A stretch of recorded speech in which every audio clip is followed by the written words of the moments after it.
आप सभी का स्वागत है लर्न टीच बाई मनीष में। आप सबको पता है कि हम लोग अप्लाइड मैथमेटिक्स फर्स्ट में सारणिक चैप्टर पढ़ रहे हैं। इसमें हमने पहली कक्षा में सारणी के कुछ बेसिक नियमों को समझे थे। आज कुछ गुणों के बारे में हम लोग पढ़ेंगे कि जो सारणी के अंदर उप सारणी क्या होता है, यानी माइनर्स किसको कहते हैं, खंड या को फैक्टर क्या होता है, या इसके कुछ गुण क्या होते हैं। तो आइए हम लोग अब समझते हैं कि उप सारणिक या माइनस क्या होता है। अगर हमें कोई सारणिक दिया हुआ है इस तरह से, जिसमें 3 कॉलम C1, C2 और C3 दिया हुआ है, और सारणिक में आपको पता है कि जितने कॉलम होंगे उतने ही रो होंगे। इसके बारे में हम लोग पढ़ चुके हैं कि सारणिक में जितने कॉलम होते हैं उतने ही रो होते हैं, यानी रो और सारणिक में रो और कॉलमों की संख्या हमेशा बराबर होती है। और इसी के आधार पर हम लोग अवयवों की संख्या इसके स्क्वायर के द्वारा हम लोग पता कर लेते हैं। अब हम समझेंगे कि उप सारणिक या माइनस क्या होता है। जैसे कि यहाँ हम बात करते हैं, किसी एक एलिमेंट को ले लीजिए, किसी भी एक एलिमेंट को हमने ले लिया A2 को, कि A2 का उप सारणिक क्या होगा। A2 का उप सारणिक क्या होगा, जिसको इंग्लिश में हम लोग माइनर्स बोल रहे हैं, क्या होगा। तो सबसे पहले आपको A2 के पास जाना है। हम A2 के पास जाएंगे, A2 वाले कॉलम को छोड़ देंगे, यानी ये A2 का कॉलम क्या है, C1 है। इस पूरे कॉलम को हमको क्या कर देना है, छोड़ देना है। अब A2 के कॉलम के पास आए, हमने छोड़ दिया। अब A2 के रो के पास आना है। A2 का रो क्या है, तो रो R2 यानी दूसरा रो है, तो इस रो को भी आपको पूरी तरह से छोड़ देना है।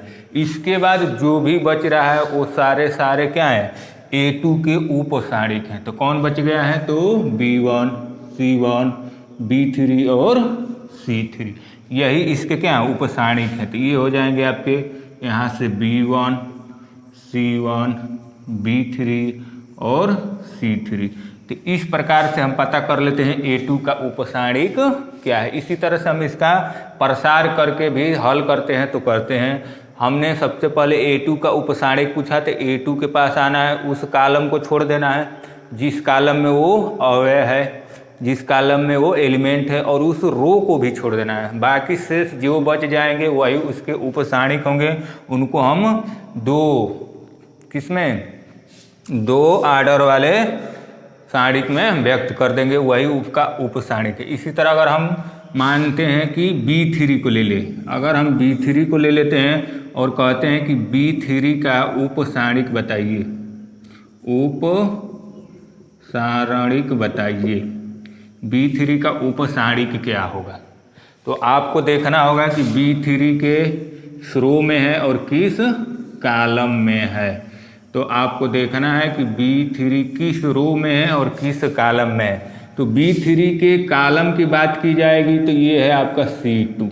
तो हमें इस पूरे कॉलम को क्या कर देना है, छोड़ देना है। जिस एलिमेंट का उप सारणिक आपसे पूछा जाएगा उस रो और कॉलम दोनों को क्या कर देना है, छोड़ देना है। जैसे B3 की हम बात करने जा रहे हैं, तो B3 के इस कॉलम को क्या कर देना है, हमें छोड़ देना है। अब पता करेंगे किस रो में है। तो ये रो इस तरह वाला रो होता है, तो ये वाला रो हो गया। कौन सा रो, तो तीसरा रो। इन दोनों को छोड़ देंगे, जो बच गया यहाँ A1 बच गया, A2, C1, C2, यही B3 का क्या हो जाएगा, आपका B3 का हो जाएगा उप सारणिक। तो यहाँ से हमने बचा A1, यहाँ बच गया A2, यहाँ C1, C2, यही हमारा क्या है, तो उप सारणिक है। तो आप अब अच्छी तरह से समझ गए होंगे। ये प्रश्न बार बार आता रहता है 1 नंबर में, या ऑब्जेक्टिव प्रश्नों में हमेशा आता रहता है कि उप सारणिक बताइए, उप सारणिक क्या होता है, माइनर्स क्या होते हैं। अब हम बात करेंगे कि हमें कोई सारणिक दिया हुआ है तो उसके सहखंड को कैसे ज्ञात किया जाता है। ये प्रश्न कईयों बार पेपर में आ चुका है, ठीक। तो आप लोग ध्यान से समझिएगा इस तरह के प्रश्नों को हम कैसे, ठीक। अब हम लोग बात करने जा रहे हैं किसी भी सारणिक से हमें सहखंड को फैक्टर कैसे प्राप्त होगा। और ये प्रश्न कईयों बार आपके UP BT में पूछे जा चुके हैं, 2 नंबर से लेके 1 नंबर के बीच में। बहुत ही छोटा सा कॉन्सेप्ट और बहुत ही इंटरेस्टिंग कॉन्सेप्ट है। आइए हम लोग समझेंगे किस तरह से, कुछ भी नहीं करना है, जो उपसारिक पद हैं उसको बस याद रखना है कि कैसे निकाला जा रहा है, उसी तरह से निकल जाएगा। इसका जो फार्मूला Aij का स्वखंड यानी जिसका स्वखंड, जैसे अभी पूछे था A1C1 कि किसी भी अवयव का स्वखंड या को फैक्टर किस तरह से ज्ञात करते हैं। इसको ज्ञात करने की बहुत ही आसान मेथड है, बहुत ही आसान फार्मूला है।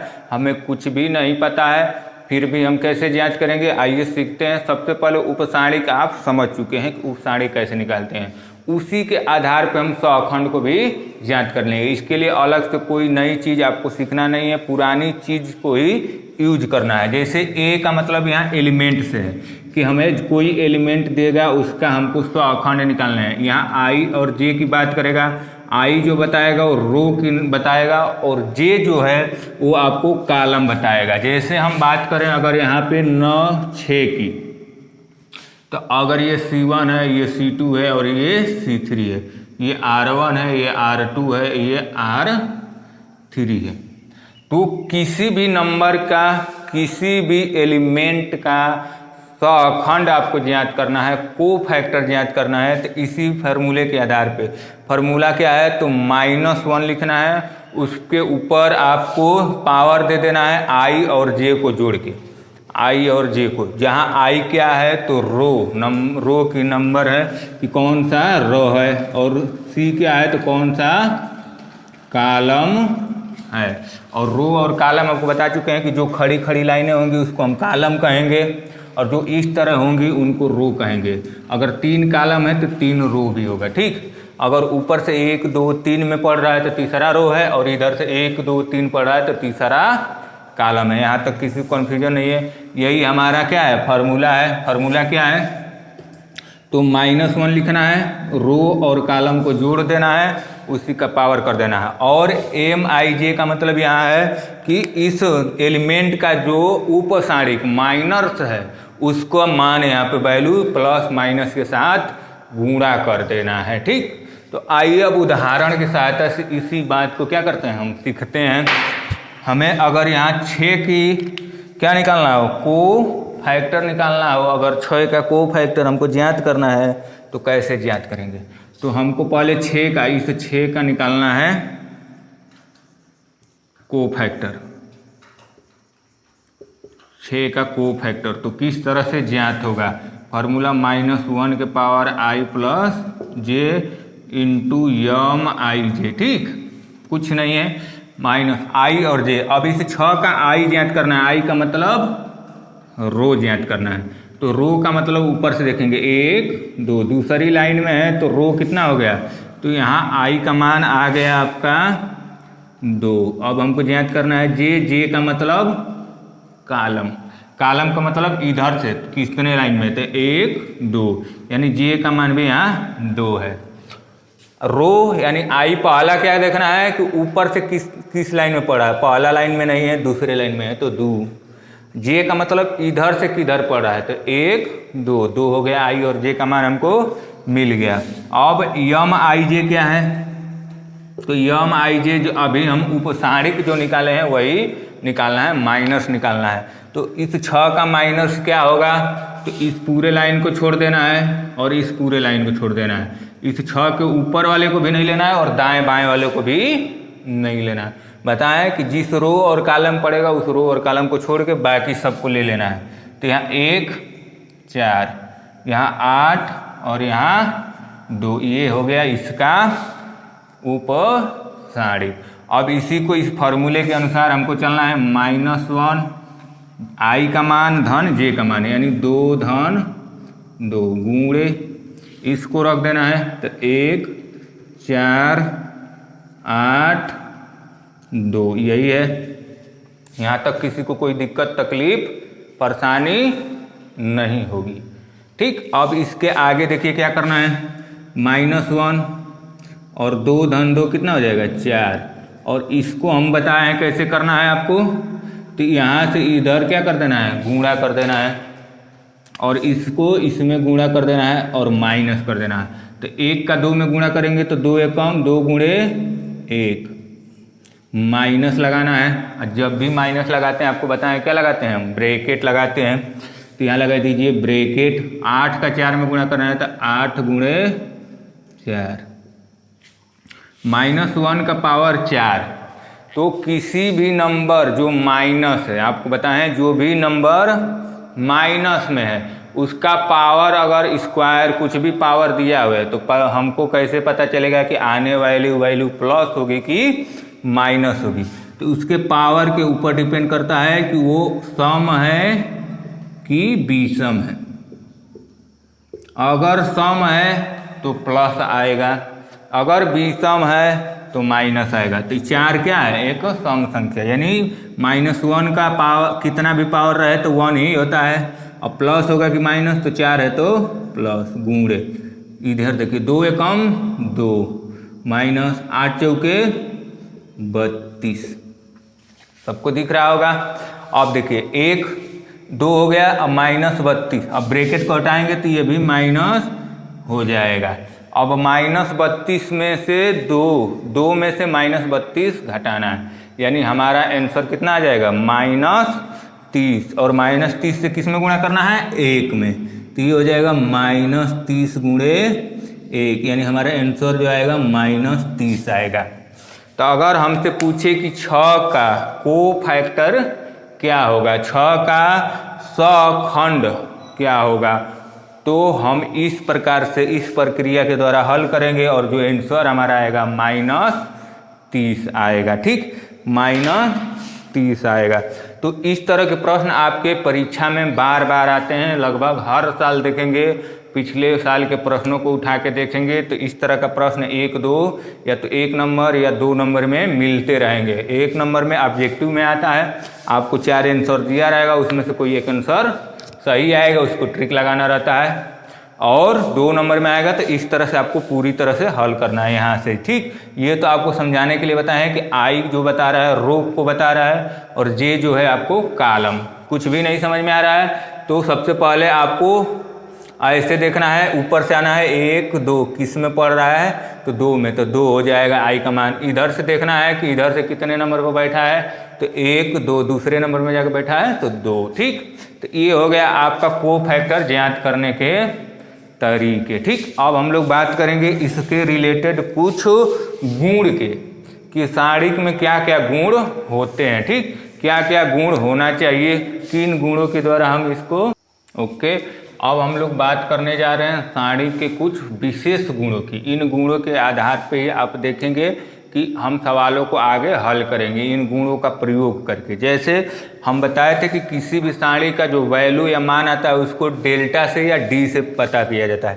तो एक सारिक हमको दी है A1 A2 A3 B1 B2 B3 C1 C2 C3। ठीक, इसकी जो वैल्यू आ रही है माना कि डेल्टा आ रही है। ठीक, अब इसका पहला या कहा जाए कि जो पहला हमारा गुण होगा, इसकी बात की जाए कि अगर ये जो कॉलम C1 है, ये C2 है और ये C3 है।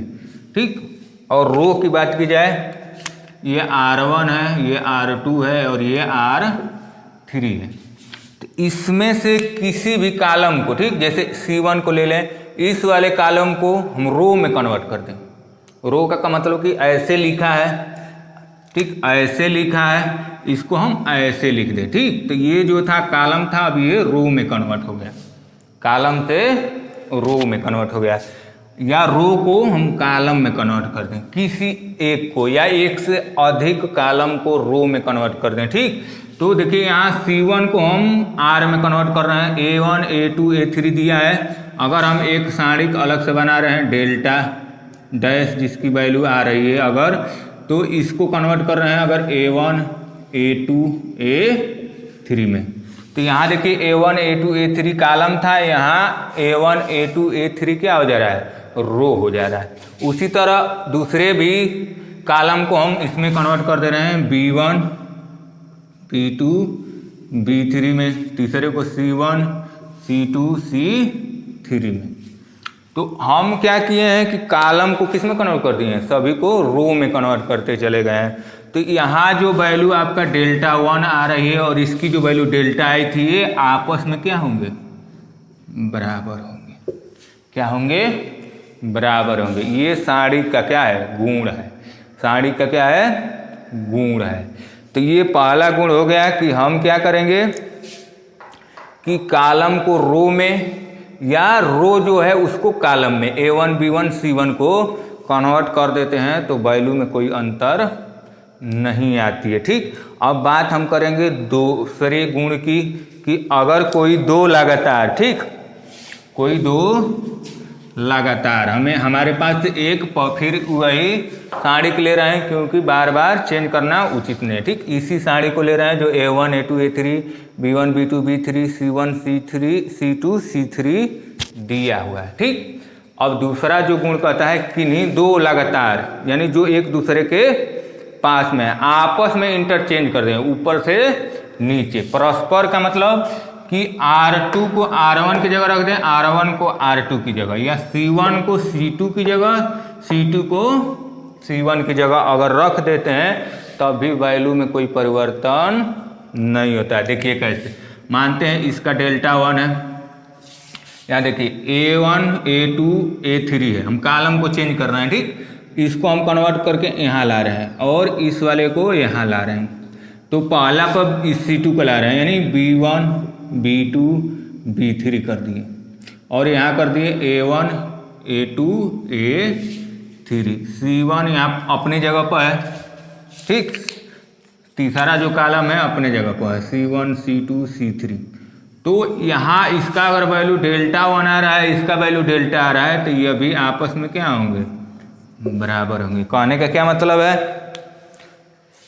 कि अगर ये तीन रो हैं, ठीक, ये तीन कॉलम, तीन कॉलम ऐसे हैं, तो इन दोनों को आपस में इधर से इधर हम कर दे रहे हैं। ठीक है, ग्रीन वाले को इधर बीच में ग्रीन है, अगर इस कॉलम को ऐसे कर दे रहे हैं तो कोई वैल्यू में परिवर्तन, और ऐसे मान लीजिए है रो को भी बीच में ला दे रहे हैं, ऊपर वाले को चाहे नीचे वाले को ऐसे कर दे रहे हैं तो अभी वैल्यू में कोई परिवर्तन नहीं होता। ये इस सारणिक का क्या है? दूसरा गुण है। अब बात करने जा रहे हैं हम लोग तीसरे गुण की कि आखिर तीसरा गुण क्या है।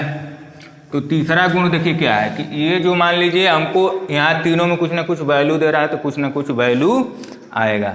अगर किसी भी सारणिक में किसी कॉलम का वैल्यू, पूरे कॉलम C1 पूरे C1 की वैल्यू 0 है, यहाँ भी 0 यहाँ भी 0 यहाँ भी 0, तो इस डेल्टा का मान 0 आएगा। इसको हल करने की जरूरत नहीं है, डायरेक्ट आपको पता है इसकी वैल्यू क्या होगी? 0 होगी। कब? जब किसी एक कॉलम के सभी एलिमेंटों की जो वैल्यू है क्या है? 0। या यहाँ आपका है A1, यहाँ था A2 A3, ठीक, सभी रो का वैल्यू क्या हो जाए? 0। इसकी भी वैल्यू 0, इसकी भी वैल्यू 0, तब भी इसकी वैल्यू क्या होगी? 0।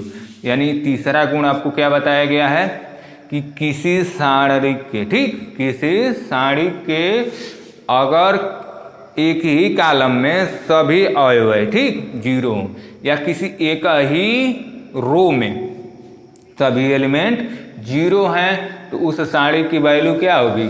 0 होगी। क्या होगी?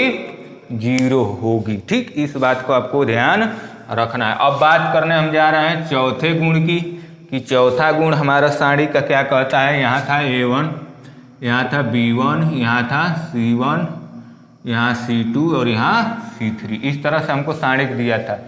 जो आपका चौथा गुण कहता है कि अगर किसी सारणिक में कोई दो कॉलम या कोई दो रो आपस में बराबर हो, आपस में बराबर का मतलब A1 B1 C1 है, तो यहाँ भी जो आपको मिले, यहाँ A1 मिल जाए, यहाँ B1 मिल जाए और यहाँ C1 मिल जाए, ठीक, A1 B1 C1, तो A1 B1 C1 जो इस कॉलम में है वही इस कॉलम में भी हो, ठीक, जो इस कॉलम में है वही इस कॉलम में हो, तो इस डेल्टा यानी इसकी भी वैल्यू क्या होगी?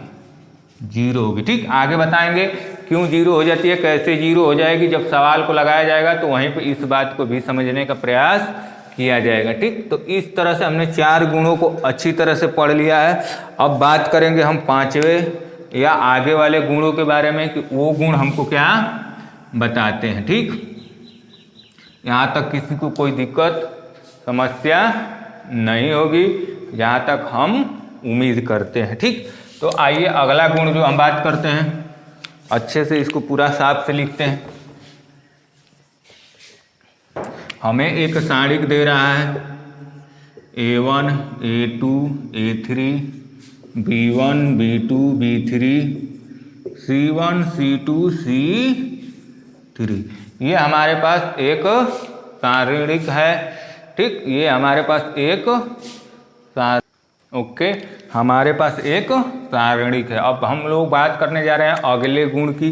तो ये गुण देखिए क्या कहता है कि मान लीजिए ये A1 B1 C1 A2 B2 C2 A3 B3 C3। ठीक, तो यहाँ आप जानते हैं कि ये कॉलम 1 है, ये कॉलम 2 है और ये कॉलम 3 है। अब कॉलम और रो में तो किसी को कोई कन्फ्यूजन रह नहीं गया। और इस तरह से जाएंगे तो ये कहलाएगा R1 पहला रो, ये दूसरा रो और ये तीसरा रो, इसकी बात हम कर रहे हैं। ठीक, अब देखिए ये कॉलम ये हो गए और रो हो गए। तो अगला जो गुण कहता है किसी कॉलम में या किसी रो में, ठीक, हम किसी कांस्टेंट से या किसी नंबर से क्या कर रहे हैं, गुणा मल्टीप्लाई अगर कर देते हैं तो उसकी वैल्यू उतना गुना बढ़ जाती है, उतना गुना बढ़ जाती है। जैसे इसकी वैल्यू हम याद किए, हमको डेल्टा प्राप्त हो गया। क्या हो गया, डेल्टा प्राप्त हो गया। अब हमारे दिमाग में आया कि हम C1 में जो है 10 से गुणा कर दें, C1 में 10 से। C1 का मतलब पहले कॉलम में, पहले कॉलम में A1 A2 A3 थे, इसमें हमने 10 से गुणा किया तीनों में। ठीक, जब भी गुणा करेंगे तो पूरे कॉलम में गुणा करेंगे या पूरे रो में गुणा करेंगे। तो जब हमने इसमें 10 से गुणा किया, अब इसकी जो वैल्यू ज्ञात करेंगे वो आएगा 10 डेल्टा, क्योंकि हमने एक कॉलम में 10 से क्या किया था, गुणा। तो 10 गुना क्या हो जाएगी, उसकी मान को बढ़ा देगा। पहले डेल्टा आ रहा था, हमने 10 से C1 में गुणा किया तो अब 10 डेल्टा आ रहा है। ठीक, अब इसी तरह से बात करें अगर हम किसी रो में, जैसे R2 में हमारे मन में आया कि हम 5 से गुणा करेंगे, तो तीनों एलिमेंट में हमने किससे गुणा कर दिया, 5 से। पहले इसकी वैल्यू डेल्टा आती थी, जब हम 5 से गुणा किए तो अब इसकी वैल्यू ज्ञात करेंगे तो क्या हो जाएगा, 5 डेल्टा। यानी पांचवा जो गुण है आपका सारणी का क्या कह रहा है, वो कहता है कि अगर सारणी में किसी नंबर से किसी भी कॉलम या रो में आप गुणा कर रहे हैं तो उसकी वैल्यू उतना गुना क्या हो जा रही है, बढ़ जा रही है। ठीक, आइए अब अगले गुण को हम लोग पढ़ते हैं। हमें अगला गुण क्या कहता है कि हमें कोई सारणी A1 A2 A3 दे रहा है, B1 B2 B3 दे रहा है, C1 C2 C3 दे रहा है। ठीक, तो ये तो पहले की हो गई सारणी आपकी। अब ये कहना क्या चाह रहा है, अगर इस सारणी में किसी नंबर से यानी α1 α2 प्लस α3 से क्या किए हम जोड़े हुए हैं, ठीक, किसी कॉलम में, ठीक, या किसी रो में, तो इसके साथ ये दोनों और इसके साथ यानी दो सारणी के योगफल के बराबर होगा। यानी अब समझिए कहना क्या चाह रहा है ये गुण। इसका कहने का मतलब कि यहाँ α1 जोड़े हैं, α2 यहाँ α3 जोड़े हैं, तो इसको अलग कर दिया, α1 α2 α3। अब इसके साथ ये B1 भी होगा, B2 भी होगा और B3 भी होगा, C1 C2 C3। ये एक सारणी आपकी तैयार हो जाएगी। इसमें प्लस अब इस सारणी को जोड़ दीजिए, A1 A2 A3 B1 B2 B3 C1 C2 C3। इन दोनों के योगफल के बराबर इस सारणी का क्या होगा, वैल्यू होगा। जो हमारा ये गुण है, इस गुण में क्या बताता है कि अगर किसी कॉलम में क्या किसी रो में, किसमें, रो में कोई संख्या जोड़ी गई है, ठीक, कोई संख्या जोड़ी गई है, तो उसका अलग योगफल प्लस जो संख्या थी उसका योगफल, दोनों की योग के बराबर उस सारणी का मान होता है। ठीक, तो इस सेशन में इतना ही। आगे हम फिर पढ़ेंगे कि क्रैमर विधि क्या होता है, ठीक, संगतता क्या होती है सारणी की, असंगतता क्या होती है, समीकरण कितने प्रकार के होते हैं। यहाँ से भी प्रश्न हर साल एक आता है 5 नंबर में आपके, ठीक, हर साल ना कहें तो एक साल आता है तो अगले साल जरूर नहीं आएगा, तो उसके अगले साल आ जाता है। ठीक, क्रेमर विधि से या क्रेमर विधि द्वारा या संगतता जांच करने के लिए। ठीक, बहुत ही महत्वपूर्ण टॉपिक है, तो आप अगले वीडियो का जरूर देखिएगा। और इस वीडियो में आप अच्छी तरह से साड़ी के गुणों को समझ चुके हैं, साड़ी के हम लोग बेसिक चीज़ों को पढ़ चुके हैं। इस सेशन में इतना ही, धन्यवाद।